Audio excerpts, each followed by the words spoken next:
Tell me a bit about how both of you are handling content creation inside your agencies. Are you working with AI agents that have specific instructions? Do you lead with human outlines and human written content? We're using it as a tool. So, and probably depending on what we're doing it, we would doing what we're trying to produce, we're going to be using it differently. But generally, we have a team of very good writers, and they're so skeptical of AI writing. We also find that it does fall short in terms of a lot of times proofreading stuff, which we outsource our proofreading. We have a great outsource partner for that, and just to make sure it's all correct. And that's just part of our normal content creation process. So we feel like we need to have a human voice. We need to have content that doesn't look like it's been AI generated, but at the same time, we're not saying we're not going to use AI. I want to keep the content authentic as we can.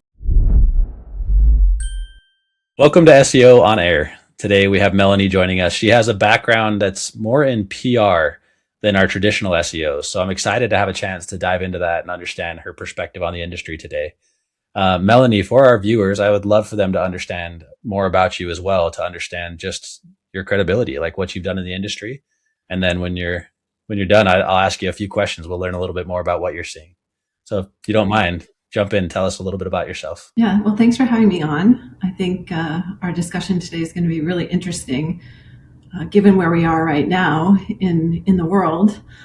So many things are changing. I started my career in, I would say, digital marketing back in the early 2000s, and have worked for different types of companies. But the last 15 years, I've primarily been in the legal industry and professional services industry. So looking more on the B2B side of digital marketing. I have worked mainly with PR agencies that have full service and integrated marketing services, but their core business has been built around public relations. And throughout my career, I've seen a lot change. When I started in SEO, there was a lot of the kind of on-page and really technical stuff. There used to be a lot of shortcuts, and there were some things that were really easy. You probably remember the day where, I didn't do this, but people were just putting a bunch of white text on a white background and getting pages to rank, and all those little spammy black hat things that people did. And then Google so quickly figuring out how their algorithm needed to work to get the best content out there.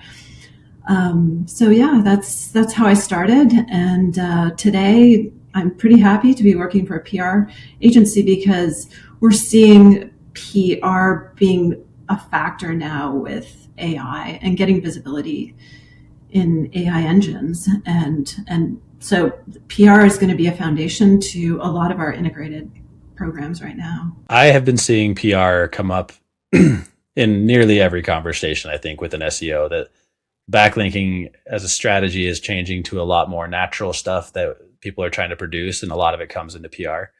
I got to be honest with you that I don't think I understand the PR industry as well as I probably should. Can you help all the SEOs that are listening understand a little bit more about what PR actually is? Yeah, for sure. And let me sort of divide it into two buckets. So there's the PR type where you create press releases and you can pay for coverage on PR Newswire or one of those outlets, and they're just going to push your press release out to the giant internet, and it gets picked up by all kinds of different sites, and they'll take your words, exactly what's in your press release, and they'll publish it, and then you get all that coverage on these sites. We used to use it as an SEO tool to get links. So you would put out your press release, it would cost $800 or $1,000 or something, and you would get those links and you'd get that visibility.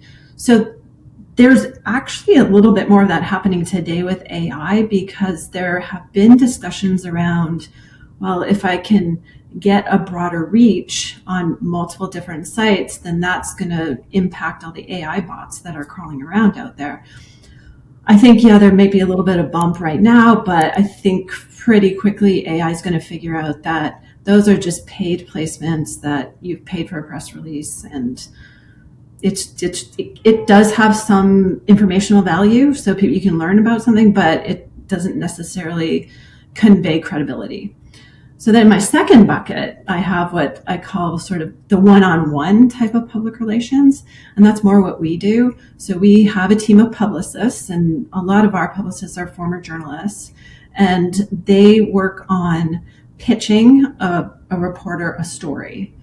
And so that's a very strategic, hands-on approach where they will work with either, let's just say a law firm as an example, that says we really want to weigh in on this particular case that is happening. It's going through litigation. So can we have one of our attorneys be a spokesperson to the New York Times?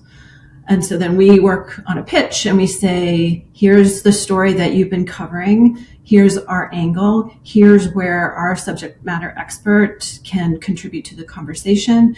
It's relatively short. We keep it down to about a page and often bullet points, and it's emailed to the reporter.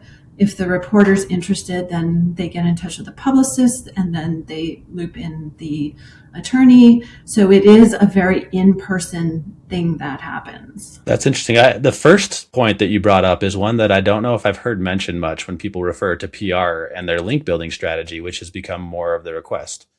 You're saying that you think that those are going to be recognized as, you said paid, but almost more like spammy, that anyone can just go out and try to produce those? Yeah, there have been a few articles in the last couple of weeks about, and I think some of them have come from PR Newswire, so self-serving a little bit, that they're saying, if you put out a press release, that's going to help with AI visibility because your content is going to get out there on the wider internet. I don't know how many people are studying it to see if that's actually the case. And I think it would depend on the AI engine too, that it probably isn't happening across the board. But I think what they were citing is that a PR Newswire link is showing up in some of the AI tools. That's like it's citing PR Newswire pages. Yeah, it's been a complicated part of link building today, is trying to figure out what is going to be trusted as quality link building versus what's going to be the AI production in masses across the internet, as AI is helping so many people produce content. So you talk about the difference in the quality of the two, and I'm not sure I quite understand exactly what that difference is. Can you help me understand a little bit more? I know with the journalist, you're trying to produce some content that's relevant to like a current event. Potentially a current event. Sometimes it's profile pieces. Sometimes you're just talking about an evergreen topic. And the actual content that is developed can be different things. So it could just be a person is quoted in an article written by a journalist, and then you're getting that citation. So it's kind of that semantic visibility where you've mentioned an attorney, you've mentioned a firm name, and so you're creating that on a high authority third-party website. Then you might have a byline article. So you have an author who you have an engineer who writes an article about something about building codes in whatever, Florida, and they've written the entire piece.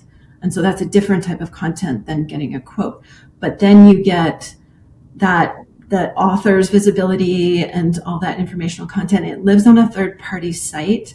And if you are pitching high authority outlets, then you get that added credibility from AI engines and Google, and also just from people who see it, people who read the content. Like, oh, the New York Times quoted this person, they must be really good. That's interesting. That link building often is paid, where bloggers know they have value because they're connected to your industry, so they charge to produce that content.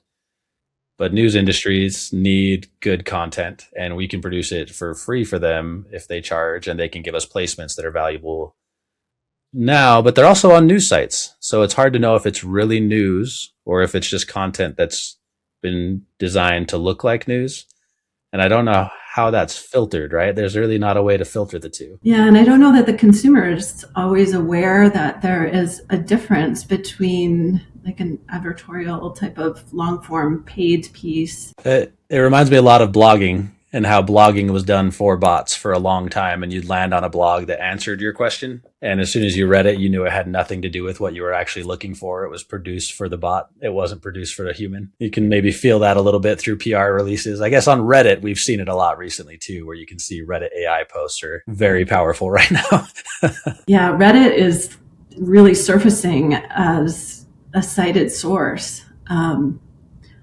Wow, it's quite a tangled mess in there. So, I mean, we go in there and we try, and some of my clients, if they're in a very niche area, I encourage them to get into Reddit and see if they can contribute to conversations.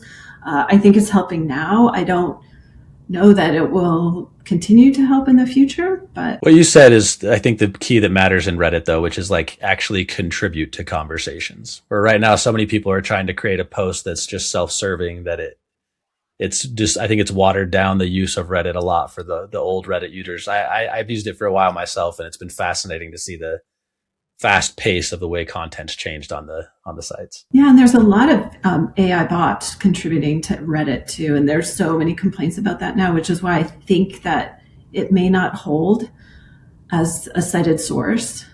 But there's going to have to be some way of filtering it if it's going to be. It's like bad reviews, right? If you read a bunch of, that's what it is now. Well, this all ties back to like the way that search is changing today. I'm going to ask you a couple questions here to understand it a little bit better. And we have Mark joining us. Hey, Mark. Wow. Hey, sorry, guys. I apologize. Oh, well, we're excited to have you here today. We can jump right into it. What we're trying to understand now, we just talked a little bit about PR and how backlinking has been changing, and how many companies are seeking PR style backlinks today rather than this traditional backlink model. My next question for you guys was going to be more around the lines of what you're seeing from search behavior today, and what that means for like traditional SEO metrics like keyword traffic, like keyword volume and traffic volume for keywords. Help me understand how you guys are seeing the market change today with search behavior. Both of you feel free to jump in here and just share your thoughts. We want this to be a conversation. So yeah, let me start by saying metrics and measurement is such a hot mess right now with all the bot traffic. Google Analytics data needs to be filtered, adjusted, sent over to look nice in Google Looker Studio. It's tough to actually get to the core of what is actually happening. And then on the agency side, we're seeing some decline in some of our general traffic once you filter out all the bots. And explaining that to the client can be tricky. I know Google Search Console has made some updates to their platform. I don't know about you, Mark, but I'm not finding it all that helpful. They've got the new insights feature on there, but again, it's very limited information that Google is giving us. From a PR perspective, we often, even in an SEO or an integrated program that I do with my clients, we're looking at some like share of voice type metrics. So looking at how much visibility do you have on the broader internet on third-party sites. So what is your visibility on sites that have authority? So it's complicated right now. I think our traditional SEO metrics are still there. I mean, I'm still looking in SEMrush. I'm still looking at keyword rankings. I'm just using that information a little bit differently. Way we look at, we try not to look at one metric in terms of success factor. Is we look at kind of the larger picture. And now what we've done is integrated AI metrics into that mix that we get from SEMrush. And what we're telling clients, in fact, we were just on a meeting today with a client and who we're doing PR as well for, is that it's, everything, even though PR is still, it has that role of third-party endorsement. But in terms of SEO, the backlinking is definitely invaluable. And I think all of that plays a part into your AI search results as well. And AI inquiry results. I don't know how you guys refer to it, but we just call it AI search because you're still searching, but it's through the AI platform now. And but all the things, tactics that we're using for content, for all the SEO content is still relevant. It's still valuable. We're just seeing a shift in how people are finding the information and finding websites. I had a mentor of mine that I talked to about the data once, and he mentioned specifically that it's should be taken with a little bit of skepticism from pretty much every tool, that even like what Google releases to you is not necessarily extremely accurate with how many people truly visited your site and other things like that. And we've seen the transition a bit already, where keywords and traffic and clicks and impressions used to be the valued pitch from an agency to their client, that this is where we've really improved your visibility. And it seems like that has transitioned with the, I don't know if skepticism in data, but the lack of data maybe, and that's happening with AI, that more marketing agencies seem to be playing like the CRO role rather than just like the lead gen. They want to actually track revenue all the way through the funnel. So with the change with like keyword data and volume trends becoming less reliable, how are both of you communicating results to your customers today? What are the real KPIs that you're looking for? It's hard. So KPIs, I mean, we're still looking at website traffic, event completions, all of those metrics. But I start off every client call with just a quantitative and qualitative discussion too. Like, we're seeing this in the metrics. What are you seeing, like, in your office? Like, what's the vibe almost? And so I think that helps us as well. It's extremely complicated in B2B to track to ROI. And so I can't say we built this campaign on your website, social, whatever, and then now you have that much revenue. Like, it's just not possible to do that in B2B. So you think about how people hire lawyers, for instance. So we try and back that out from the ROI discussion and get more into a strategic marketing discussion about what are your business goals? Where do you want to grow your business? Is it geographically? Is it in a practice area? What is your mix? Do you need more associates, more partners? Is recruiting important? Is it not? And so we have those are our goals versus we need a revenue number. And so once we have those goals, then we look at the KPIs against each individual goal. So let's say it's recruiting. They want to hire some lateral partners, so we would look at, okay, we're going to do a LinkedIn campaign. We're going to look at how many people download this guide that we created for working in a whatever law firm practice. And then who connected? Did you have a conversation? And then did that person show some interest? Were they interviewed? Type of thing. So the KPI really has to tie to the business goal on our side. Right. We often tell clients, we open it up and say, look, Google does not care about you. They don't care about your business. They don't care about whether you're found. They don't care. In fact, dealing with them on a daily basis, that just confirms it. They don't care. They're not going to answer you back. They're not going to call you. You can't get anybody on the phone. At the end of the day, what they care about is the users being able to find things or find information that they're looking for. And that means that you have to insert yourself in that conversation, in that process, whether that's through, SEO findability, or it's through Google ads or whatever it is. You have to insert yourself into that process. And so what we try to do with our clients is that every client, we make sure that we set up landing pages for all campaigns. Now, this is getting more into paid search rather than SEO. But when we build a website for a client, we make sure that there is that every page has a call to action, because then that allows us for lead gen, whether it's a phone number, a tracking number, or landing page form, a good contact form that tells us where that lead came from. And then we make sure that the client gets the list of those leads at the end, at the end of the month. They get them through the email anyway, in real time.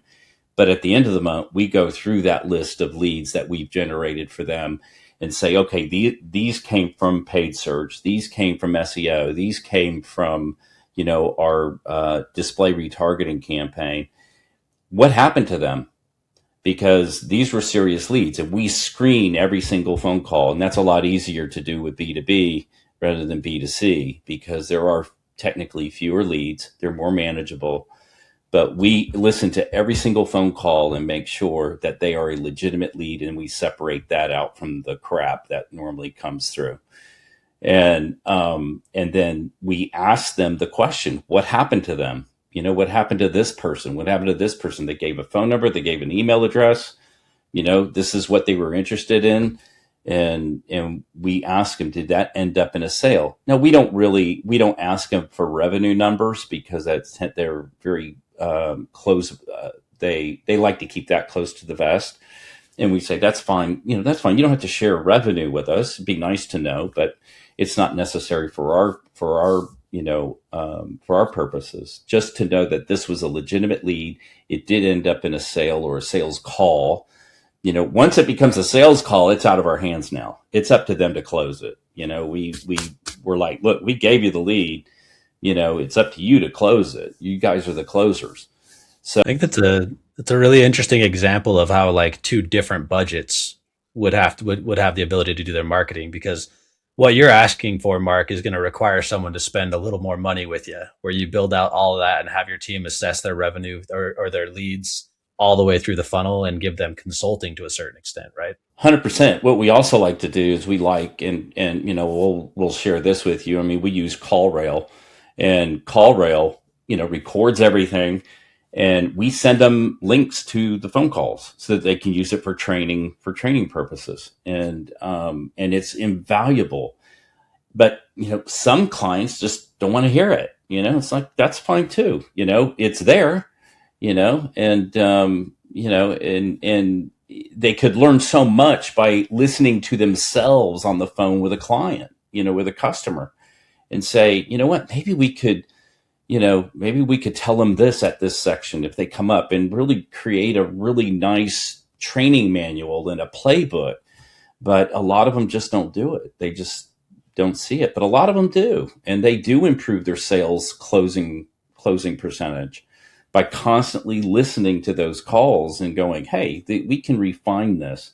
Now, I want to back up though. There's an interesting contrast here, because I really liked, Melanie, what you said about not trying to own the revenue, because there is a truth there that you can't necessarily force a business to be successful. But if they have certain goals as a marketing agency, you can take those on and accomplish those. Then you can take your part of their business and own that part of it. Mark, what you're doing, it seems like you have a complication of telling the client that you're going to help them be successful through good lead gen, through the opportunities. And there's a weight on understanding their industry well enough to execute that to the point where you prove the value through the ROI.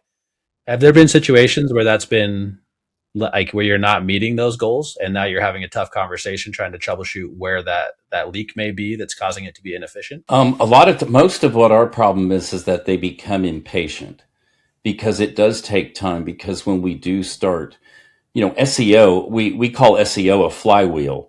It takes a lot of energy to get that flywheel going, and it takes 3 months. You're not going to see the results that you think you need to see in that 3 months, in which case what we try to do is steer them towards paid search, which is much more immediate. And that kind of bridges that gap so that the SEO can get going.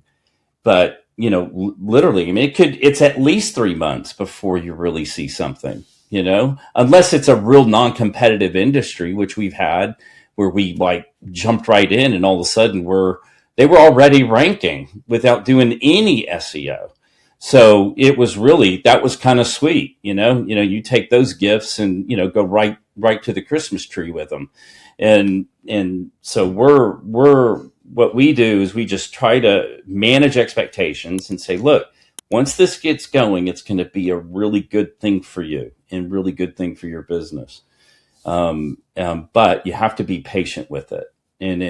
But once it gets going, it's wonderful. So I'm going to pivot a little bit away from the ROI tracking, because I do want to take this or the question into content. And with those landing pages, with any SEO campaign today, we're finding that companies are getting a lot more deliberate about bottom of the funnel style content that's really converting well.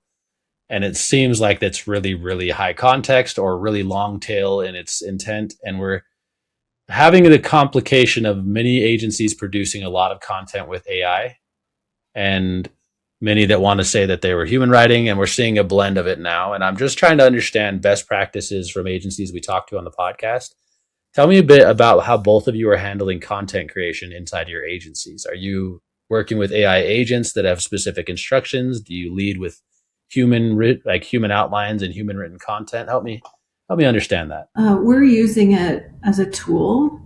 So, and probably depending on what we're doing it, doing what we're trying to produce, we're going to be using it differently. But generally, we have a team of very good writers, and they're so skeptical of AI writing that they want to control it. So they'll use AI to help with drafts or organization of a piece.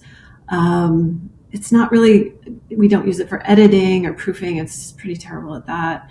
I feel like that might be contrary to a lot of agencies feel. That's unique. Yeah, we want to do our own editing. We feel that we're starting to see people being a little bit more jaded. Like they're saying, well, you guys are just writing, this is AI content, this is the AI generated, and then we lose credibility. So we feel like we need to have a human voice. We need to have content that doesn't look like it's been AI generated. But at the same time, we're not saying we're not going to use AI. We use AI for helping create the content. But it is not a singular process where we put in even a detailed prompt and we take that and we edit it and we publish it. There's a lot of steps in between there. But where do you feel the jaded opinions are coming from the most? Is it the clients? Is it B2B like relationships that you have? Where is that skepticism the most prevalent? I mean, a lot of our clients are saying, oh yeah, well, you saw so-and-so, like they always talk about competitors. Well, so-and-so, they published whatever. And did you see all the M dashes in there? Like they use these little hints that make it seem like this was purely AI generated. So I'm hearing that definitely from clients, but I'm also hearing it generally among colleagues, around peers. They're saying, yeah, they call it slop. It's all AI slop. That's all we hear. When we get on our agency calls, they're like, oh yeah, that client, yeah, they just put out some slop and it's just all generic. It sounds like it's AI. And I think that's having a negative impact now. Mark, you seem to agree. Yeah. We have a team of writers as well too. And we also hold that same philosophy of using AI as a tool, but also making it human and conversational and making sure that it's not robotic. But we also find that it does fall short in terms of a lot of times proofreading stuff, which we outsource our proofreading. We have a great outsource partner for that. And just to make sure it's all correct. And that's just part of our normal content creation process. When it comes to just written text stuff, that's kind of how we do it. But then we also, we have, in-house videographers too, that do videos. We don't do a lot of video for ourselves. But for clients, we'll do video content, which we find is also very valuable in the SEO mix. And that we're experimenting. I'm not going to lie. We're experimenting with AI video, trying to see kind of in this early stage of generating content via AI and seeing if it's viable yet. We're not there yet. But boy, I tell you, man, it's getting there. I mean, I'm not going to lie. There's Are video you using content. like body, like voice and body clones for like the owner of a business Yeah, to be and I recorded? don't. Yeah, and I don't like the output yet. It's not. It's just not natural. It's almost like watching a robot voiceover, and you can tell that there's just a certain um, less human aspect to it, and I don't like that. I want to keep it as real as we can, and I can't describe the emotion when you see content that's AI created where you know it's just so disingenuous that you're like disgusted by it, but I don't know if that's the right word either. most people aren't disgusted by it, but I cut my teeth as a video producer, so I can, I can see things that maybe somebody else doesn't. And when I see it, it's like he's not pausing where he's supposed to pause. It's I guess as long as it's not meant to fool me, I think that's where it becomes a little weird, right? Where like you didn't actually record that video and you're trying to pretend you did, and now I'm a little bit. exactly. There's a certain inauthenticity about it. It's saying that you did this, but you really didn't. And I want to keep the content authentic as we can. And when you look at some of this stuff, the cheaper programs are pretty easy to pinpoint, but the more expensive ones are getting harder and harder. So if you pay for it, you can get some pretty decent quality out of it. Now, if you're just doing picture shows, no problem. Picture shows with voiceover, no problem. That's easy. We can do that all. And So, yeah, I think I don't hate like an animation that's not trying to fool me into thinking it's you. Like if I understand it's just entertainment. Yeah. yeah, it's already Unreal, and so if you just use an Unreal generator for that Unreal concept, that's okay. So it's just when it's trying to be something it's not. It's just that it just doesn't. Yeah, I can't mentally grab that. Melanie, where do you agree? Where do you disagree? How are you seeing AI video content across your clients or customers? Are there any implementation yet? We're not seeing a whole lot of it in the professional services realm just yet. Um, Definitely in the legal sphere, they're slow to adopt anything because they're risk averse. I can't. So it'll be a while before it hits legal. And I mean, we've seen things like Ask a Lawyer in the Park that are creative. Those are natural, real videos that probably still touch the consumer for lawyers a little bit closer, right? there's the talking head kind of video that lawyers still do that stuff. But where we're seeing, we also do a lot of work with architects, engineers, construction companies, and I think they're using some really great tools to maybe piece things together. So like they've got drones and they're flying drones over the like big bridge projects, and they're able to really consolidate that footage and be faster with editing. And so they're creating all kinds of efficiencies there. I would think that like that's the coolest way I'm seeing video right now, where it's speeding things up and it's better quality. The we've seen AI influencers show up quite often as well now too, where influencers were the marketing avenue for maybe the past 5 years or so, and AI influencers and TikTok shops and other things are starting to pop up. Are you again with professional services is probably not seeing it as much, but do you guys have any thoughts on what we're seeing with AI influencers? This is a curveball question. I don't think either of you might have any practice on it. So Man, give me an example. I could even say like the actresses, like digital actresses that were like theorized for a bit. Now people are creating like AI personas on social media that are holding purses and traveling Italy and other things like that, that there's no reality to the human. They're just advertising methods for different companies. Again, with technology becoming, it's going to be harder and harder to see the difference between a real person and an AI generated person. I know I saw a video about this AI generated. I don't remember what they called her, but she was an AI actress that now is being represented by one of the major agents, and they're pitching her to Netflix and some other platforms, and it's making look. This is just the first run. She's just the first one, to through the wall. we're going to see this a lot more. This is not going away. In fact, it's going to just continue to grow, and AI is going to take over a lot of different industries, which means that we're all going to have to move up the food chain and the creative chain.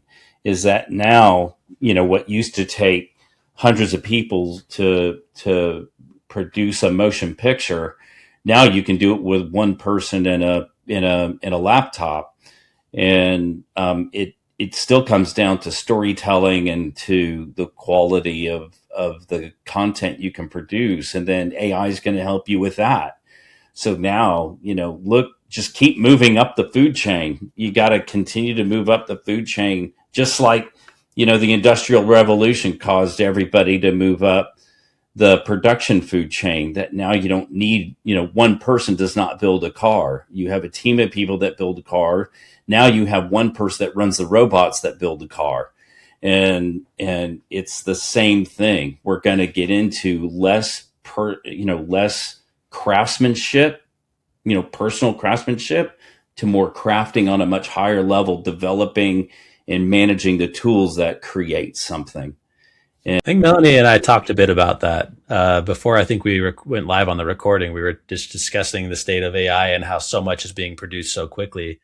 And I felt like it actually uniquely positions marketing agencies. I'm actually excited for it more than I think I am nervous for marketing agencies, because if everyone has the power to start their own company, they're probably going to need some help differentiating themselves from everyone else that's starting a company. And it feels like we're in a unique state for marketing today. Oh, it really is. And I'm I mentor a couple of college students, and, I hate to say this out loud, but I don't know if a college degree is all that worth it anymore. And I'm going to say it right now, being, that's a bold take on a podcast where we get to share your thoughts. Yeah. I just don't know. And I'm telling, I hate to say it because I love my university. But the value of a college education is just slowly dwindling. I take that back. It's quickly dwindling. Let's be honest. I find myself chuckling at all the education courses that are being sold on like LinkedIn and other places right now, where I'm like, I'm pretty sure I can get access to all that information already. Right. Exactly. I think I think people are going to be, AI is changed. Look, the internet changed how we learn and how we are able to do things. And just as a micro example is just, I learned how to change out my garbage disposal, watching a video. I don't need to be a plumber. I don't need to go to plumbing school, but I learned how to do that. There's some things I won't do, like changing out a water heater. I'm not going to do that. Anything, I'm a little, electricity. I'm not messing with electricity, Melanie, you're agreeing you can with die. You're shaking your head. Yes. Tell me where you see this all changing too.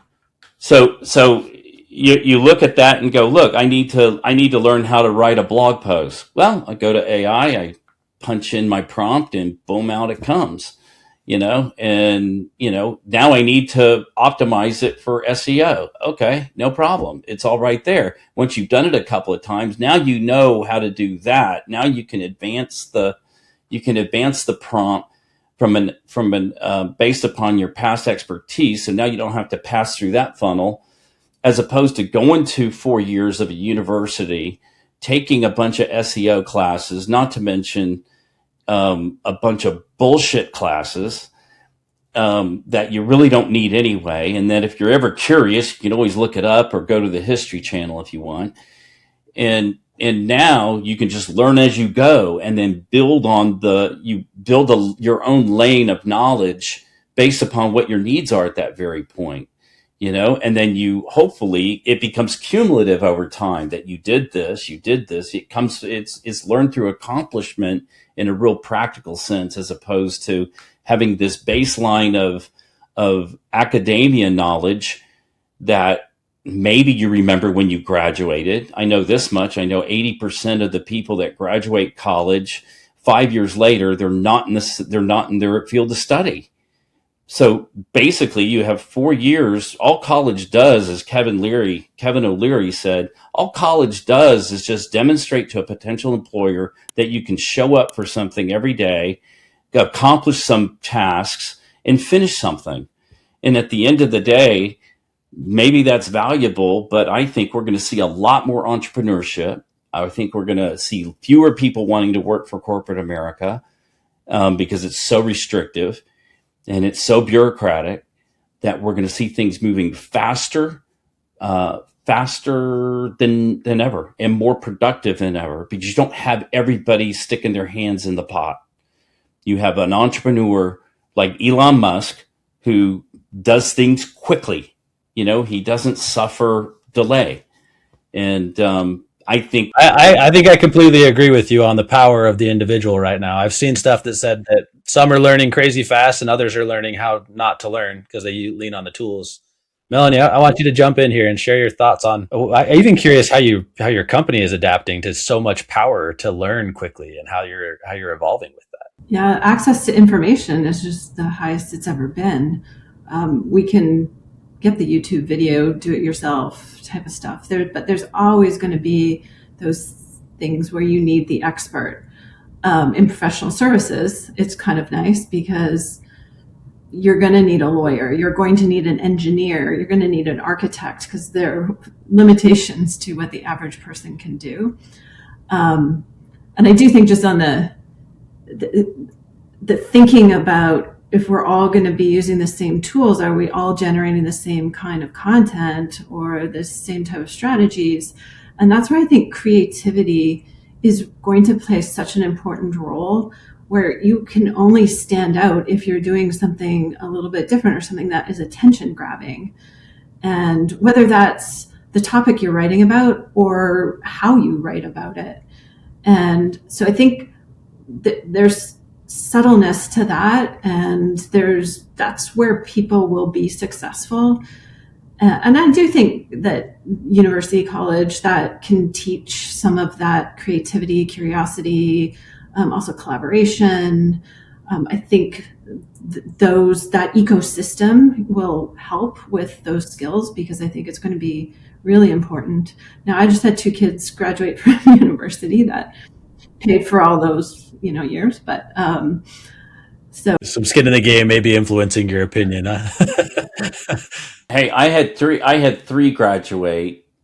I put 3 of them through school, and all 3 of them are in the arts now. And not that that's a bad thing, but and I think they learned a lot. I've actually had a number of conversations again, and I've asked them. I said, did you find college was worth it?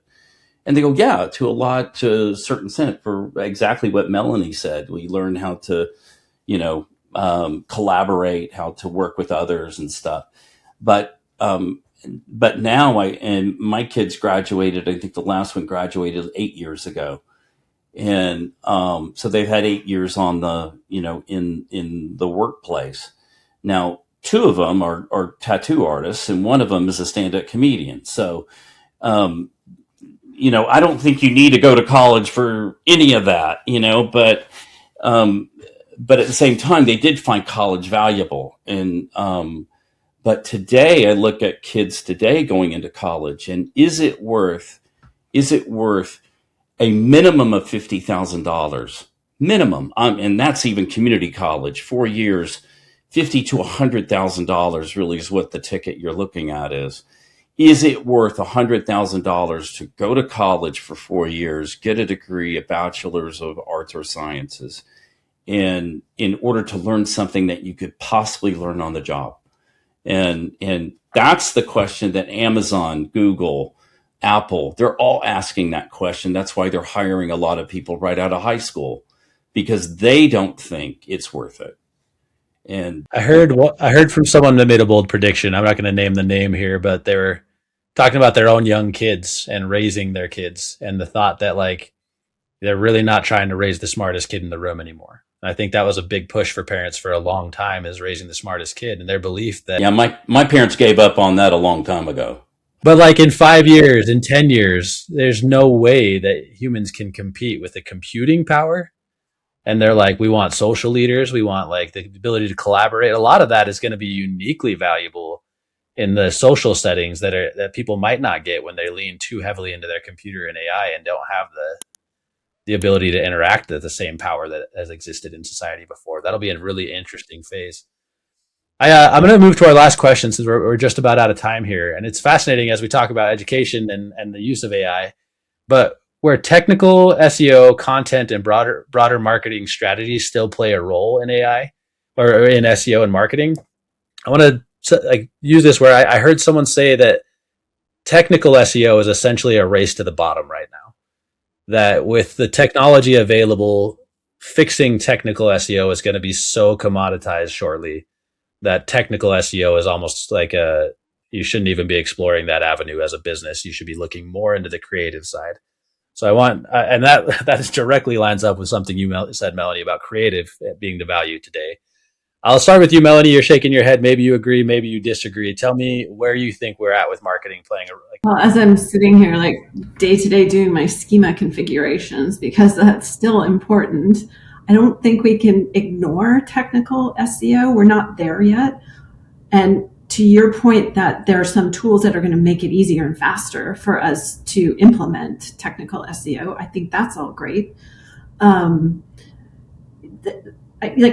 when we used to write meta descriptions? Like we don't do that anymore because it's not worth the time to do that. So part of technical SEO is going to go away, but a lot of it is still important because we're still using websites and Google search is still a big thing.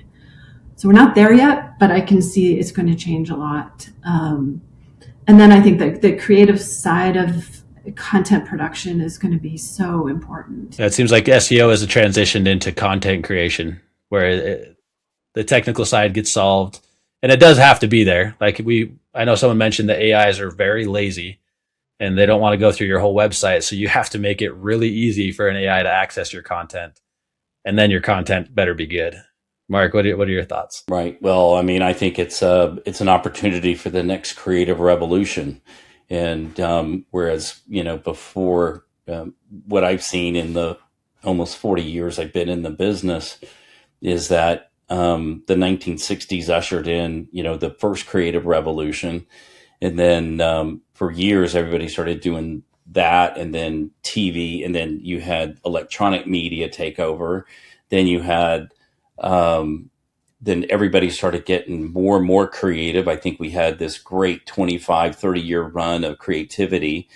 Now clients aren't really asking for it as much. They don't see the value in it. They don't want to pay for it, because it does take time to come up with good creative in our business. And I think SEO, the lack of technical is going to elevate that creative idea. Is our business at the end of the day is still about the big idea. And how do we execute on the big idea still?